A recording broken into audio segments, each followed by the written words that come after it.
من أجلنا لنطهرنه طهرت ثمه من أجلنا لنطهرن روحه من أجلنا. Dia dengar ada satu panggilan, seruan daripada Allah Subhanahu wa taala, kata wahai Malik, kamu mencuci mulutnya karena kita, dan itu kuasa kami, kita akan mencuci jiwanya karena kamu. Lepas tu Imam Malik tahun depan dia pergi umrah haji.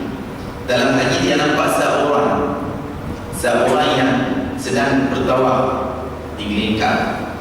Dia bermunajat kepada Allah dan dia menangis kepada Allah Subhanahu wa taala.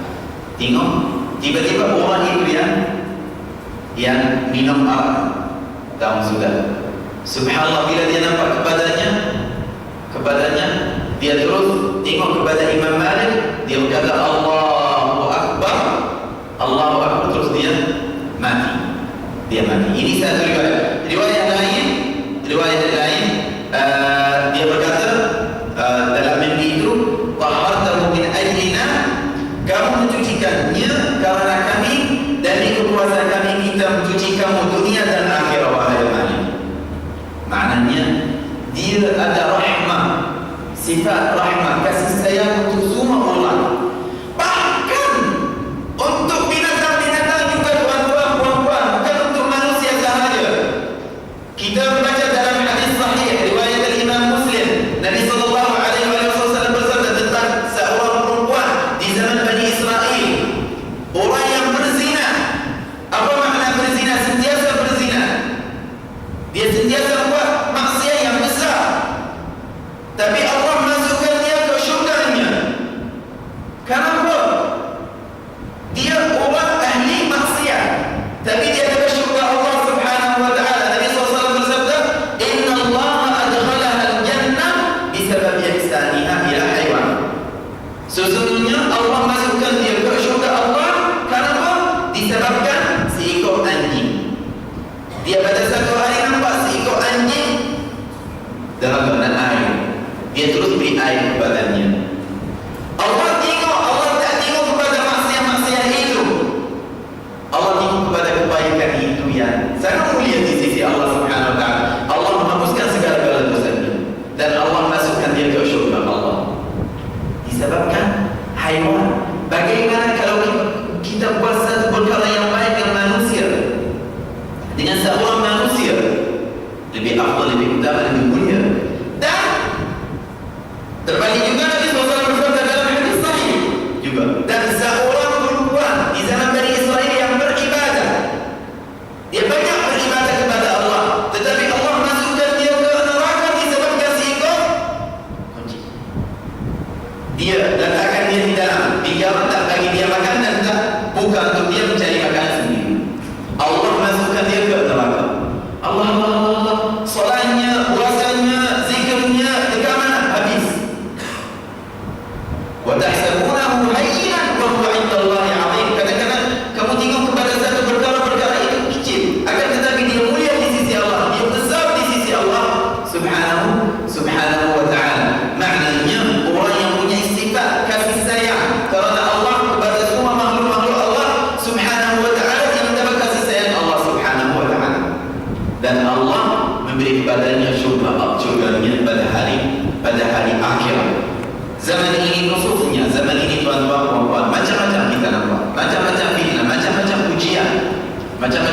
Di dalam rumah kita ada, di luar rumah kita ada, tempat kerja kita ada, di masjid ada, di pasar ada, sebelah kanan, sebelah kiri, depan, belakang, atas, bagi ke mana ada ujian Allah Subhanahu wa taala. Tapi bagaimana keadaan kita terhadap ujian itu? Bagaimana keadaan kita terhadap makhluk-makhluk Allah Subhanahu wa ta'ala? Semua itu makhluk-makhluk Allah Subhanahu wa ta'ala. Bagaimana kita bermuamalah dengan mereka dengan muamalah yang baik? Sebab kita di dunia ini sebagai khalifah bagi Allah. Allah berfirman, Inni ja'ilun fil ardi khalifah. Sesungguhnya aku menciptakan seorang atau satu makhluk sebagai khalifah. Ciptakan seorang insan di atas bumi ini untuk menjadi khalifah. Allah berfirman, kita sebagai khalifah Allah Subhanahu wa ta'ala, bagaimana kita, tuan-tuan, menjaga khilafah Allah dengan cara yang terbaik. Kita sebagai wakil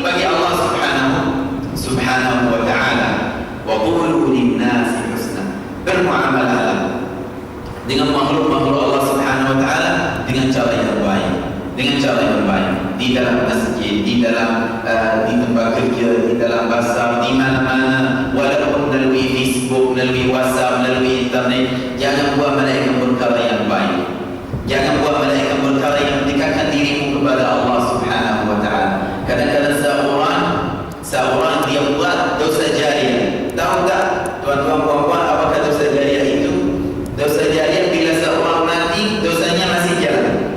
Sudah mati, sudah wafat, sudah berada di dalam kuburnya, akan tetapi dosanya masih jalan.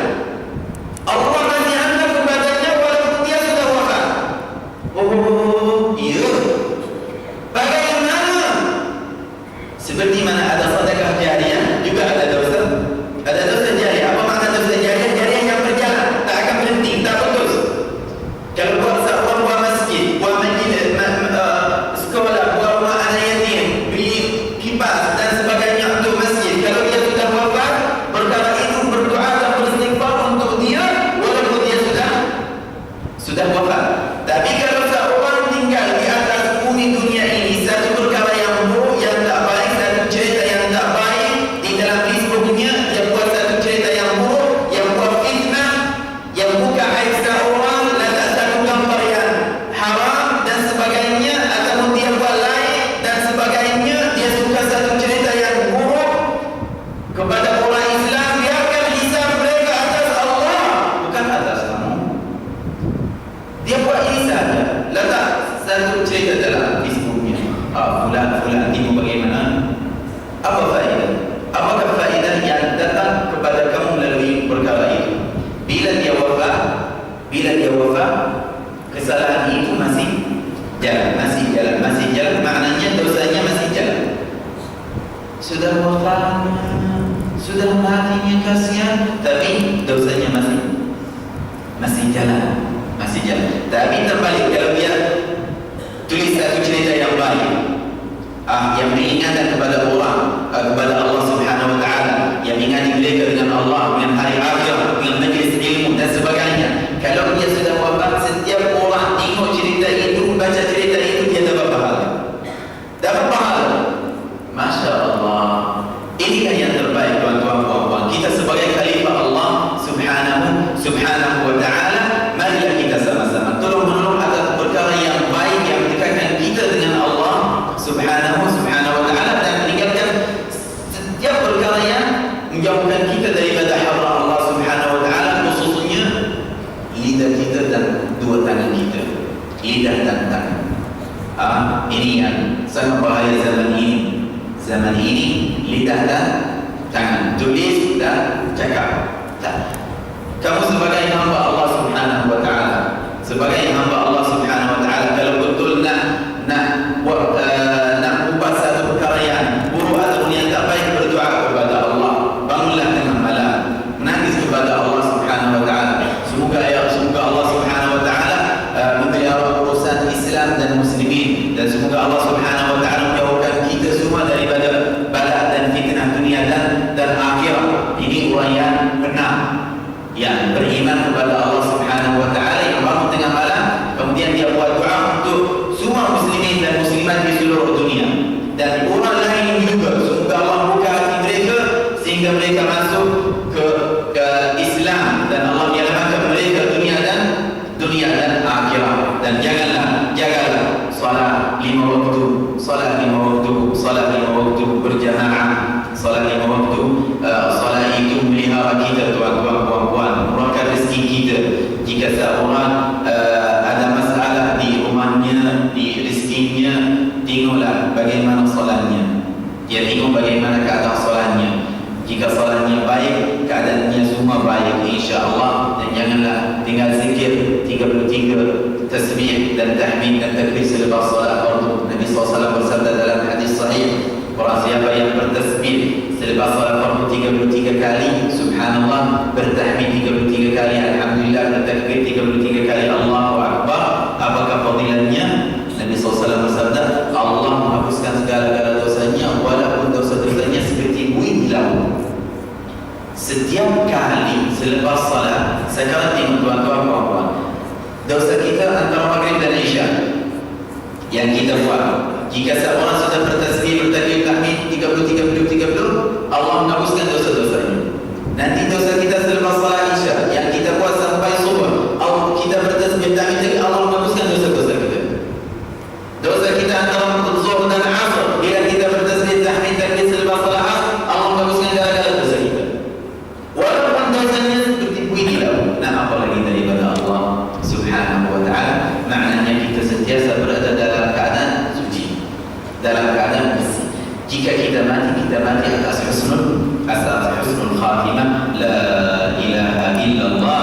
Mudah-mudahan insyaAllah, dan semoga Allah Subhanahu wa ta'ala menyangka umur kita di dunia ini dalam keadaan kesehatan, keafiatan, murah rezeki, berjaya dunia dan akhirat. Ketika kita mati atas husnul khatimah, la ilaha illallah. Dan semoga Allah Subhanahu wa ta'ala berkati tuan-tuan, puan-puan, murahkan rezeki tuan-tuan, puan-puan, beri kepada tuan-tuan, puan-puan ilmu yang bermanfaat, zuriyah salih dan salihah, rumah yang penuh sakinah dan rahmah dan barakah dan taufik dan hidayah daripada Allah Subhanahu wa ta'ala. Amin, Allahumma amin, birahmatika ya arhamar rahimin. Allahumma ya man waffaqana lil khair wa a'ana alayhi, waffiqna lil khair wa a'inna alayhi, yaghfir dhunubana wastur uyubana wa kashif kurubana. Allahumma nas'aluka fahma nabiyyin wa hifdhal mursalin minha malaikatul muqarrabin. Allahumma ghina bil ilmi wa zayyinna bil hilmi wa akrimna bit taqwa wa jamilna bil afiyah was salamah. Rabb zidna ilma warzuqna fahma waj'alna min al ulama. Allahumma ighfir dhunub al hadirin wal hadirat wa aslih shu'un al hadirin wal hadirat wa barik fi a'mal al hadirin wal hadirat. Allahumma thabbitna wa iyyahum akmal thabat wa adkhilna fi dawair ahli al ikhbar wa aslih 'anna wa 'anhum jami' al balaya wal masa'ib wal amrad wal afat wal 'ahad. Haqqaqna wa iyyahum bi haqqiqati al taqwa wal istiqamah wa 'inna wa iyyahum min mujibat al nadamah. Allahumma ihfaz buldanana wa buldan al muslimin min al masa'ib wal hurub wal fitan ma dhahara minha wa ma batan. Allahumma inna nastawdi'uka buldanana wa buldan al muslimin. Allahumma inna nastawdi'uka wa nastaghfiruka ahlana wa ahlal muslimin. Allahumma fahfazhum ya khairal hafidhin, ya khairal hafidhin, ya khairal hafidhin. Allahumma inna nastawdi'uka adyanana wa abdanana wa anfusana wa ahlana wa auladana wa azwajana wa dhurriyyatana wa kulla shay'in a'taytana faj'alna wa iyyahum min al-mahfuzin al-makfufin bi'ayni 'inayatika wa bi rahmatika zahiran wa batinan hissan wa ma'na. Rabbana atina fid dunya hasanah wa fil akhirati hasanah wa qina adhaban nar. Subhana rabbika rabbil izzati 'amma yasifun wa salamun 'alal mursalin walhamdulillahi rabbil alamin. Saya mohon maaf daripada tuan-tuan, puan-puan jika ada silap atau salah ataupun sebutan yang tak berapa elok, tak berapa baik, tak berapa fasih. Dan mohon doa tuan-tuan, puan-puan, taqabbalallahu minkum. Dan terima kasih juga kepada AJK Masjid ini. Semoga Allah berkati mereka insya-Allah, menerima amal mereka, menerima dakwah mereka insya-Allah taala. Amin wa amin. Walhamdulillahirabbil alamin. Assalamualaikum.